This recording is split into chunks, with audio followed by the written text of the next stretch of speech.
me if everything is okay and if people are can see everything. I can see Yes? you here, so I'm sure it should be okay. I'm going to turn on the volume a little more because my volume is not that loud. Let me do it. There we are. So, all right. So everything okay? Yes? Yeah, perfect. All right. So good morning, everyone, and thank you very much for attending this webinar. And I would like to talk a little bit and share with you some activities today. By starting first with a very brief background of what it is to use stories in the classroom. That is, we all know how useful they are because children enjoy listening to stories in their mother tongue. That is, we have all heard stories told to us ever since we were little children. And ever since we are little children in our own language, we're familiar with the narrative conventions. So storybooks provide an ideal introduction to the foreign language as language is presented in a repetitive and memorable context. And of course, these stories can act as a springboard for a wide variety of related activities. So we're going to first have a look at why integrate stories in the curriculum. Yes, as I said, they provide a good springboard for creating complete units of work. And we can really build a whole syllabus out of stories. Today we are going to have a look just at some activities, not developing the whole syllabus, of course, because it will be beyond the scope of this, the scope and the time limit that we have this webinar. So why integrate stories in the curriculum? Well, it's quite simple. Let me share with you some ideas, if I can. There we are. Okay, so as I said, why integrate stories in the curriculum? First of all, because stories provide a broader perspective or world view. This increases children's cultural knowledge and also provides opportunities to develop aspects of citizenship, for example, multicultural or global views of the world. Also, stories help increase their cultural knowledge. When we choose stories, depending on the stories that we choose, we can offer an idea of what other cultures are, what customs there are, what other children are. Yes, that is by choosing stories from different cultural backgrounds. Also, stories can develop aspects of citizenship depending on the kind of story, the content of the story. Yes, they reinforce, of course, certain key content areas and concepts, and maximizes the limited time that we often have for our classes, because they can also read the stories outside if they are of a certain age. Okay, now, another thing that we need to bear in mind is how to make the most of the story's potential and increase the pupils' enjoyment. So we need to support our students in several ways.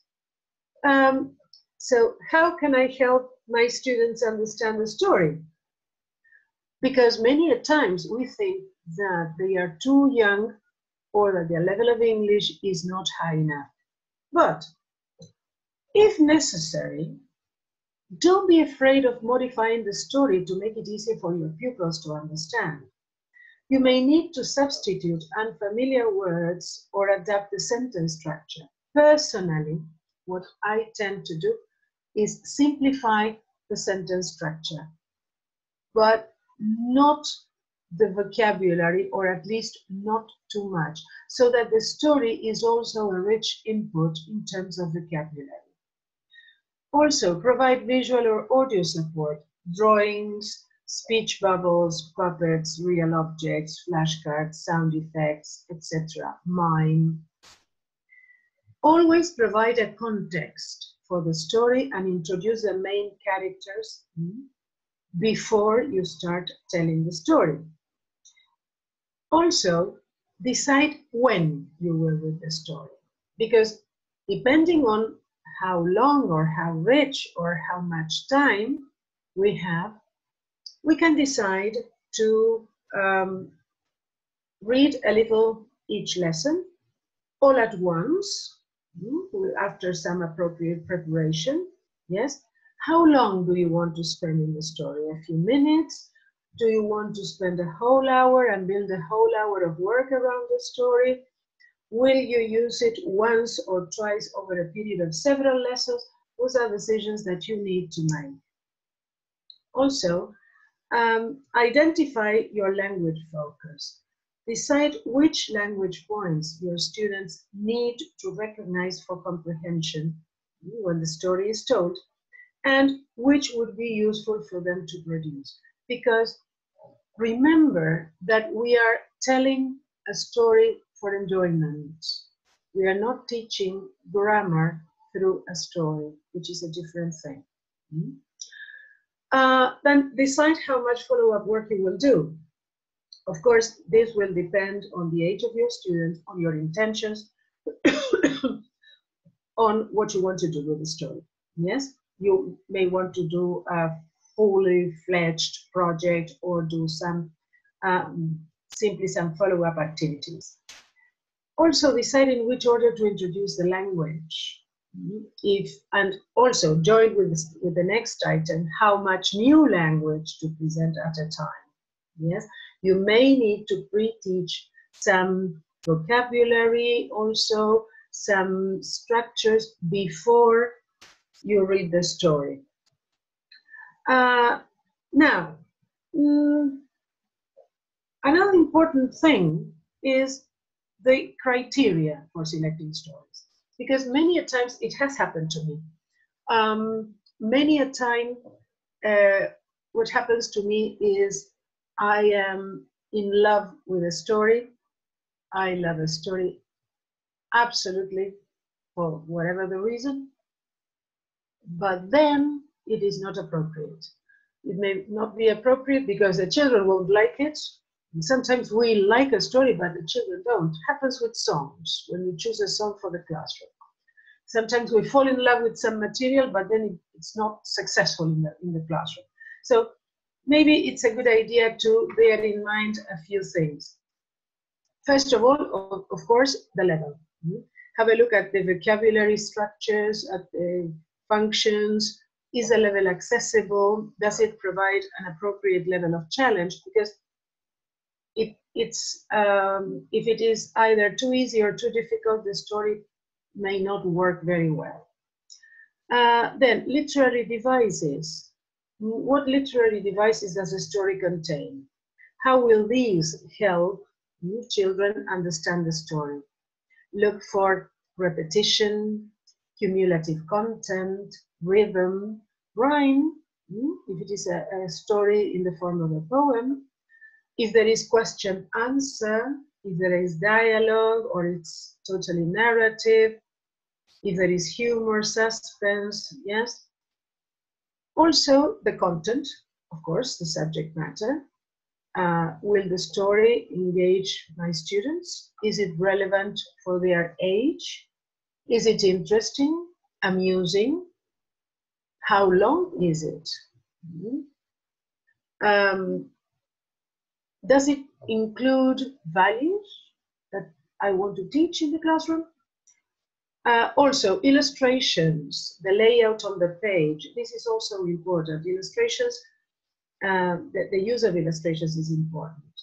Because, again, if the learners are too young, and we have a lot of text on the page, it doesn't work. They are put off by the amount of text on the page. So we need attractive illustrations, colorful. Also, that they are the right size. For example, I have found that with very young students, big books, you know, those really big ones, work beautifully. Yes. Then the educational potential of stories. Does a story provide any cross-curricular links? Is there any conceptual development? Does it cater for different learning styles? Does it show or provide any world or cultural knowledge? Motivation is another key issue. Will the story motivate my students by drawing on their personal experiences? Will it develop their imagination? Will it appeal to their sense of humor? Will it arise curiosity?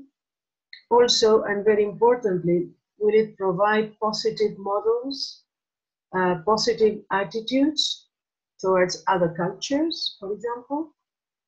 Values. Are there any values in the story that are worth highlighting? For example, cooperation, emotional development, self-esteem, collaboration. Are there any global issues that I want to exploit in the story? For example, does the story offer a broader view of the world for the children? Does it develop awareness and understanding of other cultures or of environmental and ecological issues? Does it foster intercultural understanding? And as I said before, the potential for follow-up work, right? How can I use this story beyond the storytelling? So far for the theory. Now, what can we do with a story? I'm giving you here in this slide an example of how to make a mind map with the Very Hungry Caterpillar. The Very Hungry Caterpillar is a very popular story and one that I really like. So here's a mind map of what I can get from this story. So if you have a look, you will see that from this story, I can develop areas such as science, arts and crafts, music, literacy, maths. And from each of these areas, I have also devised a few things. For example, in science, the life cycle of caterpillars, butterflies in the world, locating continents where you can find butterflies of different types, healthy food. Also, in literacy, designing a survey and making a chart to collate results. In maths, calculating the total number of fruits, conceptualizing time, classifying food into groups. In music, clapping songs and counting rhymes. And in arts and crafts, we have coloring butterflies, making tissue butterflies, making symmetrical pictures, and clay caterpillars. So these are possibilities, right, from this popular story. Now, we're going to have a look at how we can apply all this to the story of the Little Red Hen. I'm not sure if you are familiar with the story of the Little Red Hen. The other day I was in Portugal and talking with Carol Reed, who attended this same seminar. She told me that she knew the story of the Little Red Hen, but then when I told the story, she said that it was a different story. This one is about a little red hen who lived on a farm, and on the farm there lived a lazy dog, a sleepy cat, and a noisy yellow duck. This is one of the possible versions. There are really many versions of this story. because it is an old English folk tale, 19th century, yes. And there are many different versions. That is, instead of the dog, the cat, and the duck, you may have there's always a dog and a cat, but you may have a dog, a cat, and a rabbit, a dog, a cat, and a mouse. I mean, different animals. One day, the little red hen found some seeds on the ground, and she had an idea. She would plant the seeds, and then she would collect the wheat. So she asked her 3 friends to help her. So she said, who will help me plant the seeds? So says, not I, barked the lazy dog. Not I, purred the sleepy cat. Not I, quacked the yellow duck. Then I will. So she planted the seed herself. When the seeds had grown, she asked her friends, who will help me cut the wheat and take it to the mill so that we can have fresh bread? Of course, same response, not I, etc. So she said, then I will. So she cut the wheat all by herself, took it to the mill. The miller made the wheat into flour, and she carried the sack all the way back to the farm. And she asked, who will help me bake the bread? Of course, nobody wanted. And here we have the element of repetition. Not I, barked the lazy dog, etc. Then she did. So she made the bread, she mixed the flour with the yeast, she prepared everything, and then the bread was ready. And she said, who will help me eat the bread?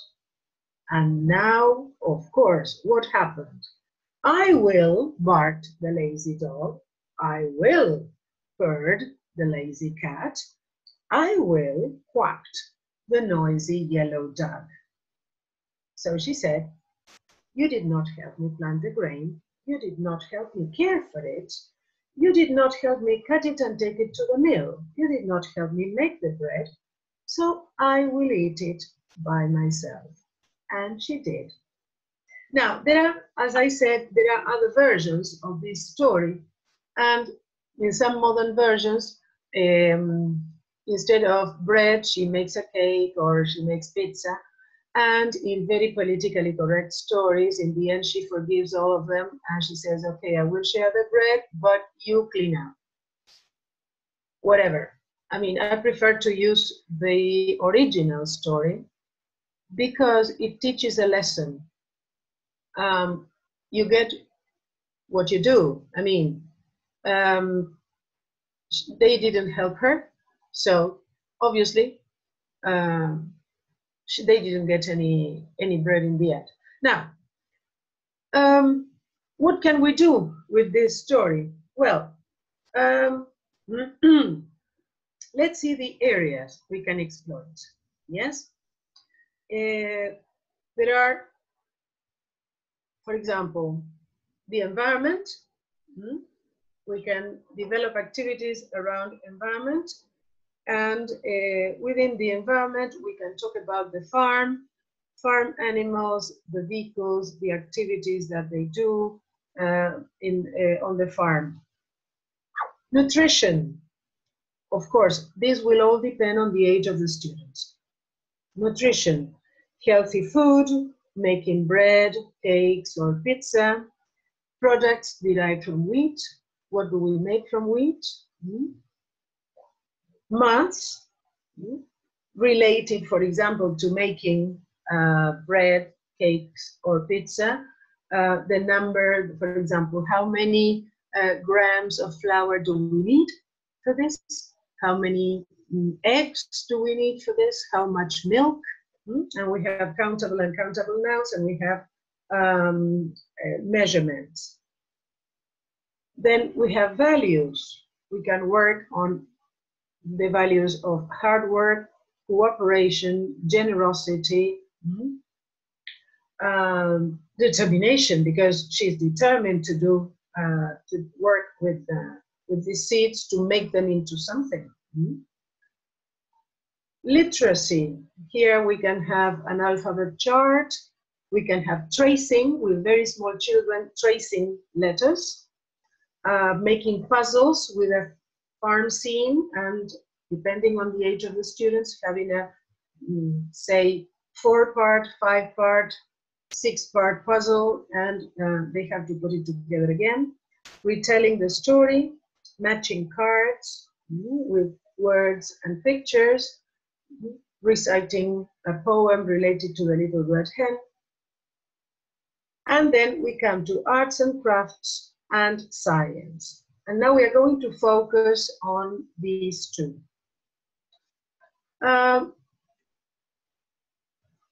Let's have a look. Here are some activities that I thought we could do with the arts and within arts and crafts with this story. Making masks, for example, making masks and puppets, making a farm alphabet chart, a map of a farm, a chef hat, sequencing activities, and making dioramas. Let's see. For example, masks and finger puppets. On the internet, you will find lots of templates for making the masks. They are very simple. Yes. Here you have, for example, here the finger puppets.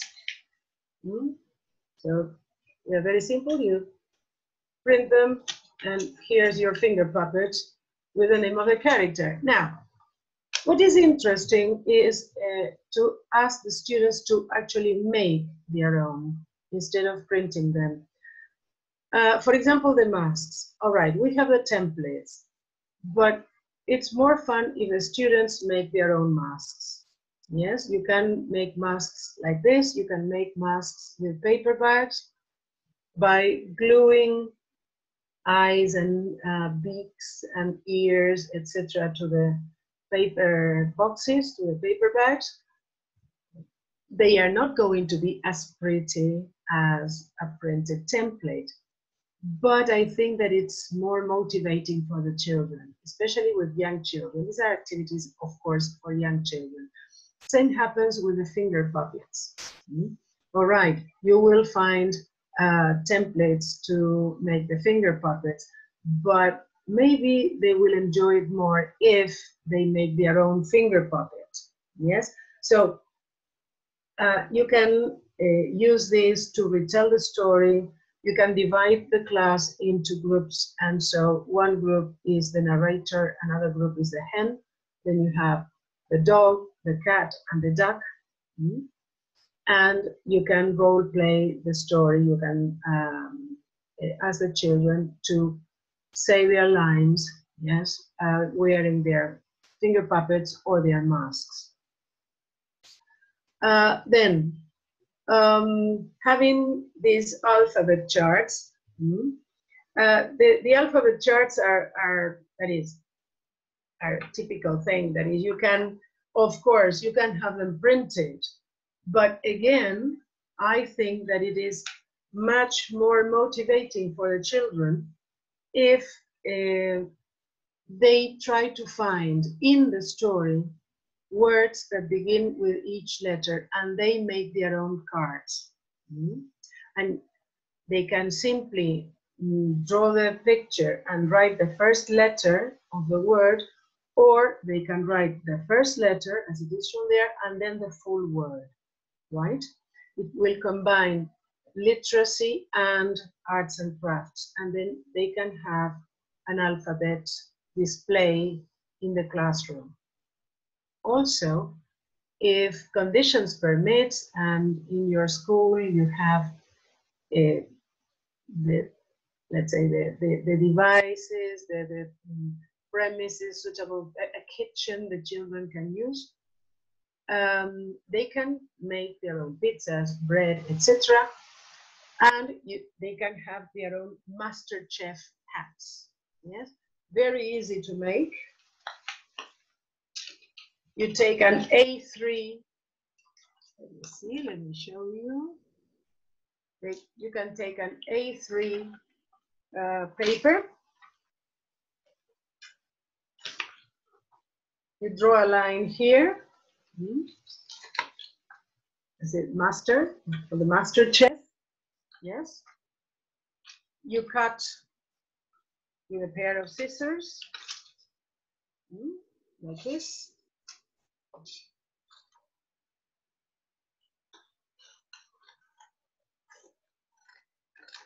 There.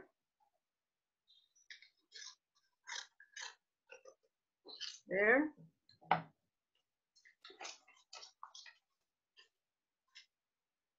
And you have a lovely chef hat. Of course, it doesn't fit around my head, it's too big. But you can do it with the children, it's very simple to make. Then you can also have character fans. Making a fan with, with a piece of paper. The typical thing we used to do when we were at school. Yeah. Very simply folding the paper, and on each paper they draw their favorite animal or their favorite character from the story. And for example, when you're telling the story, they can show their fan, their character fan, and they can show understanding of the story while showing their character fan. Then also drawing a map of a farm. Yes, this is perhaps not for kindergarten children, but first graders, 6 years. Instead of making an actual farm, which we will come to later, you can have, they can have an A3 sheet of paper and scissors, glue, pencils, or crayons. They make the animals and plants, and they make a floor plan of the map of the farm, where the barns are, where the farmhouse is, where the cows are, the horses, the hens, etc. They can use different materials and make it like a collage. They glue everything on their poster and they decorate it. Then we can have a weed sequencing activity. Yes, this is a mixture of science and arts and crafts. You can have the sequence, you can prepare the sequence yourselves and talk about the sequence of making the bread as is referred to in the story. First, the hen planted the seed began to grow, then the wheat seeds came out, then she collected the wheat, then she took it to the mill to make it into flour, and then she used the flour to make the bread. You can give the children the cards cut out and give each set to a group of children or a pair of children, and they can put the cards in the correct sequence. Ideally, you can ask the children to make their own sequence, yes, and then they cut up the sequence and give it to another group, yes, and they can play around with this. And they can decide then where they can add more elements. They can include, for example, here, I have an alternative with human characters. I'm not sure if you can see it there. Instead of the little hen, we have the farmer, yes. Then the mill, the milliner, he takes, he makes the flour. Then the baker selling the bread. So you can adapt this sequence then to how the bread gets to our home, right? Now, with science, With science, we have certain things that we can do with children of all ages. For example, you can start by asking children, okay, does a hen lay eggs? Does a duck lay eggs? What about a dog? Does a dog lay eggs? So, what animals lay eggs?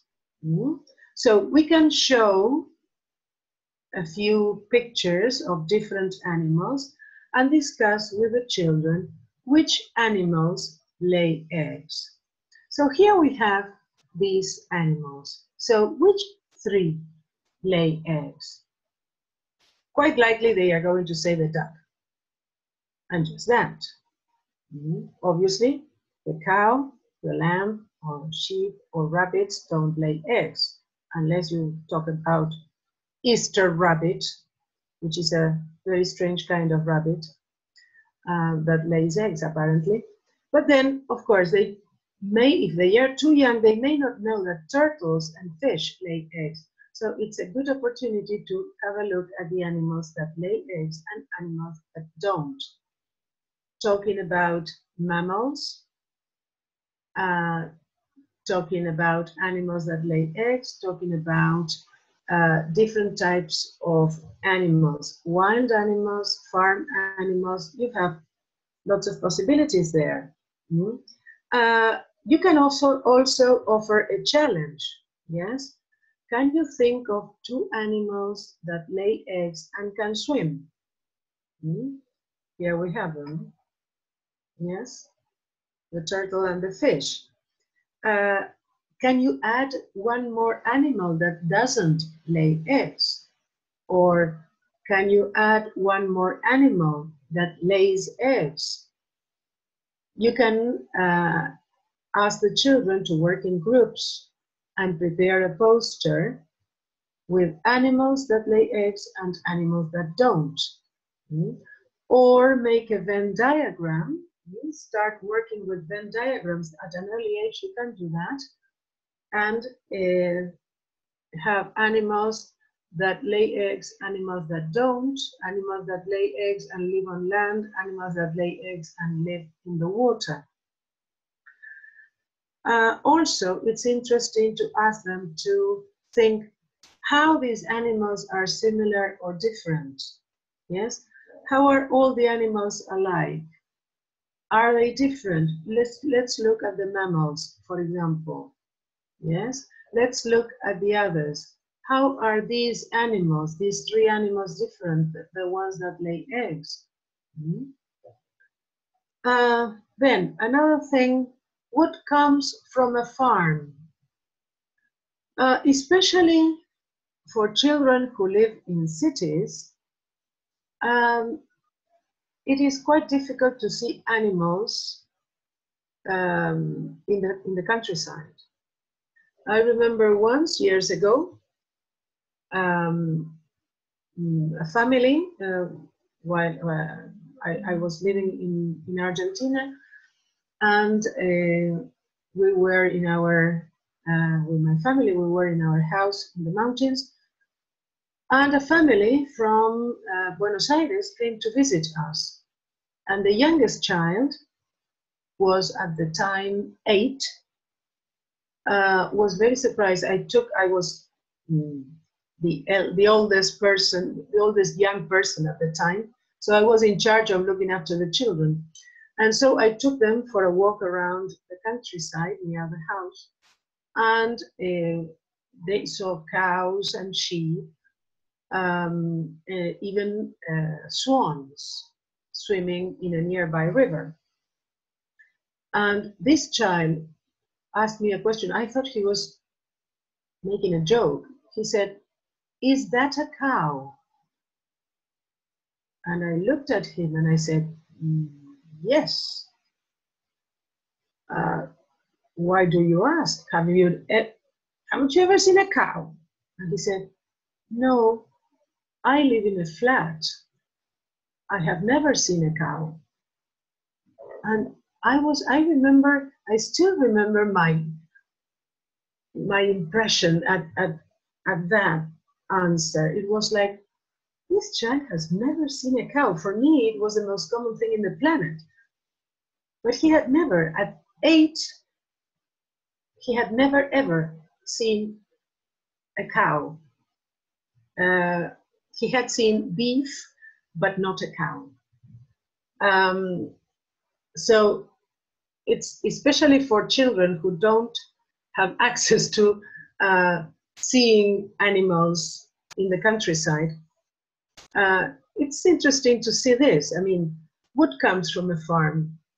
Which food from the food that we eat, that we buy at the supermarket? What comes from a farm? What is a manufactured product and what is a fresh product? Yes, so that's also interesting for them to see, and especially if we can take them to a supermarket and then make associations between what they see at the supermarket, the food that we buy, the processed food that we buy, and the animals or the plants that produce or where we get this food from. Then,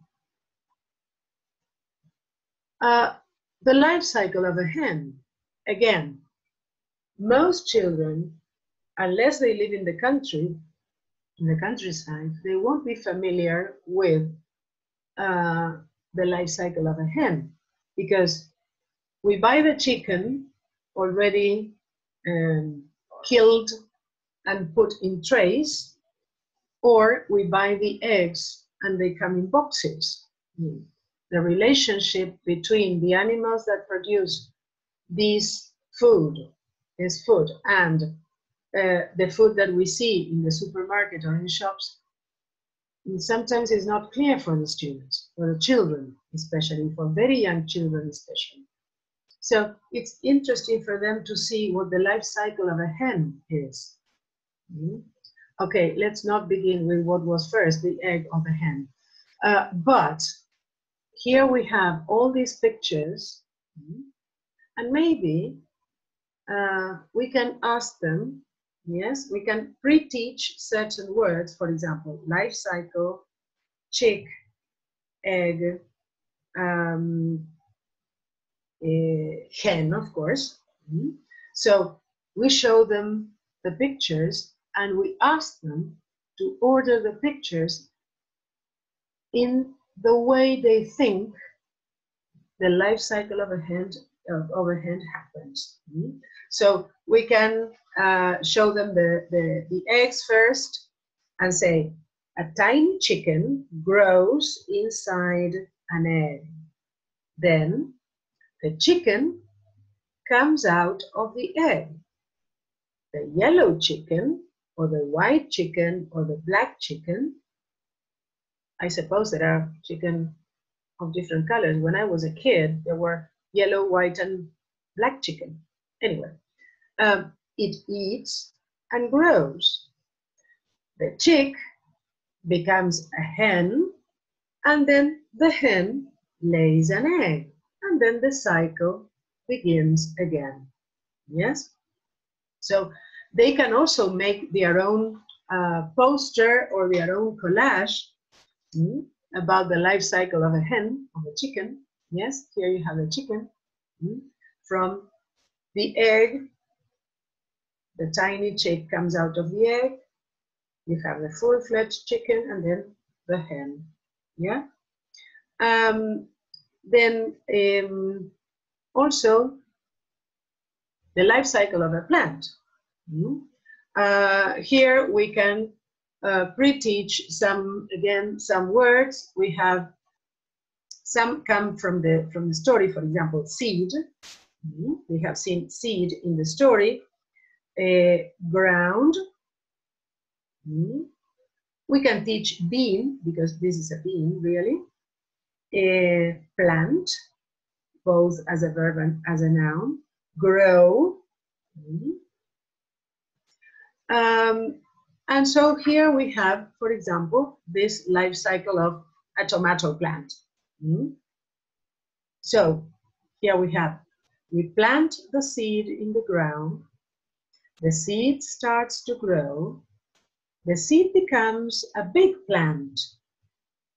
A tomato grows on the plant.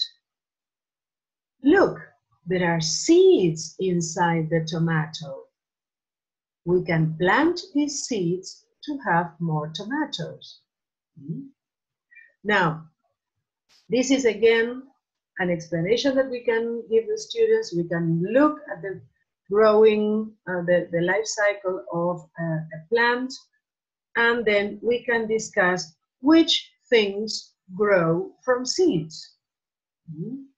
So here we have different things. You can choose whichever, of course. And so we discuss with the students which things grow from seeds. Does an ant grow from a seed? No. Surprisingly, where do ants come from? Eggs. Oh, here we have stones. Do stones grow from seeds? So we can look at minerals. Minerals, plants, insects, lots of rich vocabulary that we can use. We have a rose. Does a rose come from a seed? Does a tree come from a seed? Does corn come from a seed? Lots of seeds there. So here we have a possibility of discussing plants or things that grow from seeds.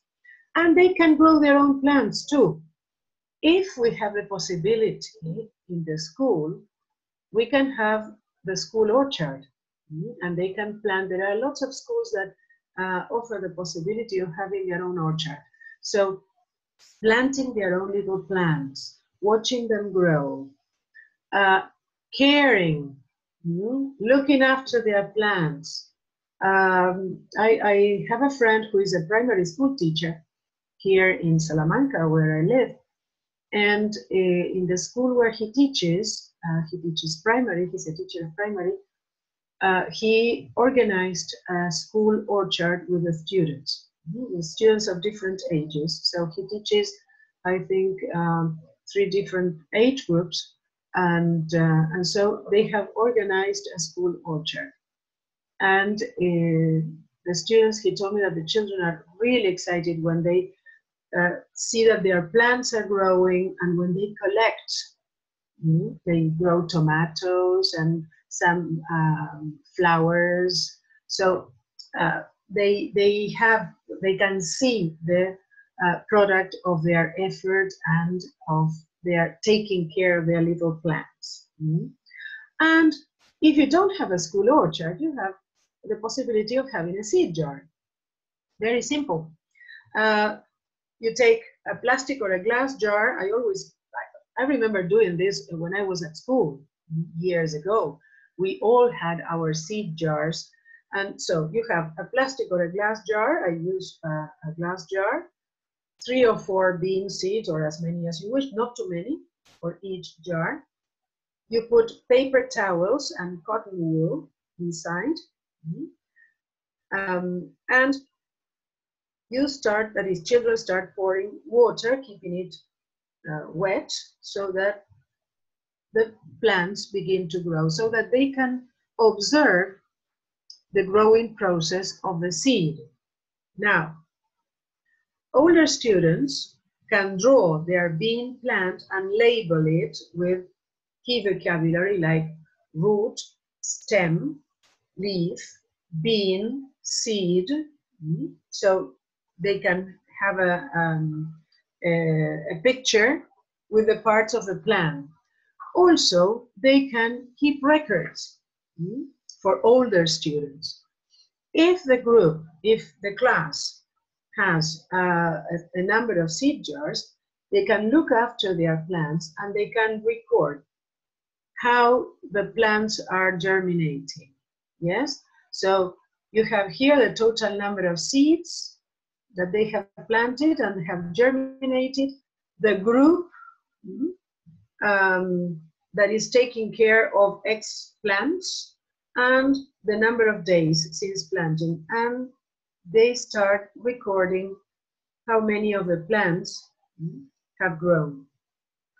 They can display the graphs on the room walls, on the classroom walls. And this data collection experiment should be done on a daily basis for germination. Yes? So every group is responsible for updating the classroom graph. Yes? For younger students, we can make it simpler and simply say, okay, make a table, day 1, day 2, day 3, or week 1, week 2, week 3, and they write a sentence, a simple sentence. My bean plant is X centimeters tall. And so they keep a table recording how many centimeters tall their plant is every week or every X number of days.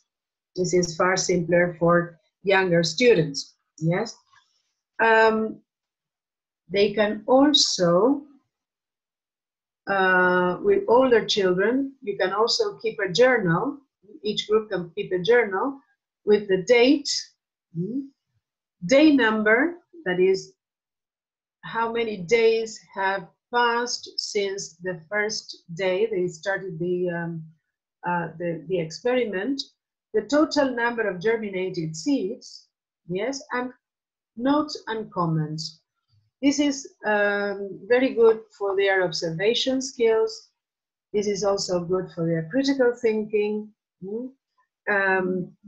It's very interesting for children to begin to learn how to make experiments. Also, for younger children too, and it may work for older children, plants that grow above and below the ground.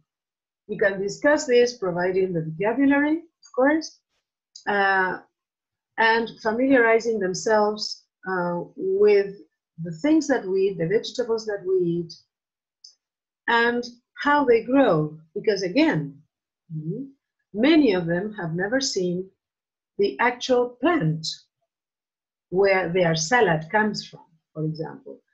I myself, I have never seen asparagus in the wild, let's say, how asparagus grow. I have always seen them in the supermarket, or a plant of lentils. So for the children, this can be really interesting to learn where their food comes from, if the food grows below the ground, above the ground, which are fruits, which are vegetables, right? Because, for example, we have tomatoes. Tomatoes are actually fruit. Plants that grow on trees. So you can have a whole set of different classifications of plants here. Also, plant parts. We eat plant parts.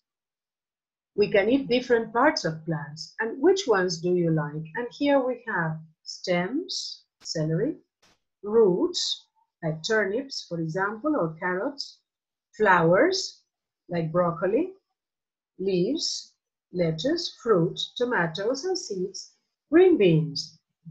So classifying the vegetables, the plants that we eat, depending on which parts of the plant we eat.